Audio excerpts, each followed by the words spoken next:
All right, let's dive right into a really dark folktale. We're talking about a remote village, a truly terrifying deity, and a secret that's been kept in blood for generations. It's a story all about fear, manipulation, and an evil that, well, let's just say it's not so easily defeated. So picture this village, totally isolated. Their entire existence is governed by this one grim, unbreakable rule. They believed a malevolent presence, which they called a god, demanded a terrible price from them, a price paid with the lives of their own children. And at the very heart of this dark pact was the village priest, a man named Agaram. In the dead of night, deep inside some ancient ruins, he would chant before this horrifying idol, performing the rituals that kept the entire village trapped in fear. And this is the being at the center of it all, Moloch.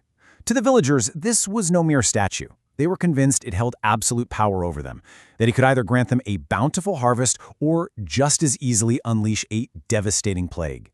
Their entire fate was in its hands. So you see the terrible paradox they were living in?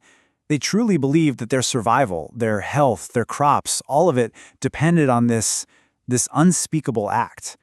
Every new moon, the priest Agaran would choose a child, telling the family it was a sacred honor, a necessary offering for the good of everyone. But here's the horrifying truth, the big twist. Alone in those ruins, Agaram would confess to himself what was really going on. The droughts, the plagues, none of it was a god's curse. It was him. It was all a meticulously crafted scheme to lock down his power and to fuel his own dark, soul-consuming rituals. For years, this awful cycle of fear and sacrifice just went on, completely undisturbed. But secrets this dark can't stay buried forever. And the village's secret is about to get a huge challenge with the arrival of an outsider, a sharp government official named Rakesh. Now, Rakesh wasn't just some random visitor. He was sent from the district education department, and he was there to investigate something deeply disturbing. The local school's enrollment had absolutely plummeted, from 75 kids down to just 19. Then it had to close. The children were, for all intents and purposes, vanishing. And from the second he sets foot in the village, Rakesh can feel it. Something is deeply, deeply wrong. I mean, where you'd expect to hear kids laughing and playing, there's just this eerie, oppressive silence. Every question he asks is met with hostility or these vague warnings, which only makes him more suspicious that something terrible is happening. He starts following the faint sound of voices, and it leads him to a forgotten temple. There, he finds a group of the few remaining children. And what he discovers them doing, well, it's enough to send a chill down anyone's spine. The scene he walks in on is just twisted. The kids are playing a game. And what game is it? The game of sacrifice. Can you imagine? They're mimicking the exact ritual that's been destroying their own community. They've internalized this horror to the point where it's become a game. And in doing so, they unknowingly reveal the village's darkest secret to Rakesh. Okay, so the kids' game was unsettling, right? But what happens later that night is even weirder. The village headman gives Rakesh a drink, and it turns out it was drugged. And that night, his mind is just invaded. He has this vivid, terrifying nightmare of a buffalo-headed statue with a furnace in its belly.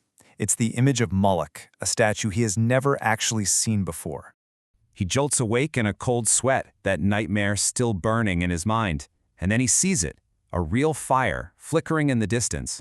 Without even thinking, he just runs towards it, straight for the ruins, where he's about to finally confront the source of all this evil. And there he is, Agaram, right in the middle of a ritual. The air is just thick with menace. Rakesh bursts in, demanding answers, challenging the very belief system this whole village is built on. So, which is it? Is this man a savior, or is he a monster? Agaram's confession is more chilling than Rakesh could have ever imagined. He just drops the whole holy man act completely. He admits Moloch isn't a god, it's a demon, and he's been using the souls of these sacrificed children to gain immense personal power. And you know what? He's loving it. But here's the thing, Rakesh didn't come alone. It was a setup. He'd convinced some of the villagers to follow him, to hide in the shadows and just listen. And when they hear Agaram's confession, everything flips. The deep-seated fear they've lived with for years, it vanishes, and in its place is just pure, unfiltered rage. For one old man, it all comes flooding back. His own grandson was sacrificed 20 years ago. Their collective anger just boils over. And in this moment of perfect, terrible irony, the very instrument of Agram's power becomes the instrument of his death. The mob just seizes him. His supposed dark powers are completely useless against their raw fury. They cast him into the idol's furnace, and his screams echo through the ruins before everything goes silent. So, with Agaram dead, this incredible peace settles over the village. It really feels like the curse has been broken. Rakesh, believing his work is done, heads back to the city, leaving behind a community that finally seems to be on a path to healing. And it honestly looks like a happy ending. That oppressive silence is finally replaced with the sound of laughter. The fear that chokes this village for generations is gone. But, well, you know how these stories go. Some horrors have roots that run deeper than just one man. On another new moon night, a lone figure returns to the now silent ruins. It's Agaram's son. He starts digging, unearthing that buried idol, and his face is twisted into the exact same malevolent smile his father had. His eyes, they start to glow with that same familiar red light. And that just illustrates the terrifying nature of cyclical evil, doesn't it? The monster was dead, but the monstrosity lived on, passed down from father to son. It leaves us with this really haunting question. Was the evil ever really just in the man, or was it in the idol itself, just waiting for a new worshiper? Is the village doomed to repeat its horrifying story all over again?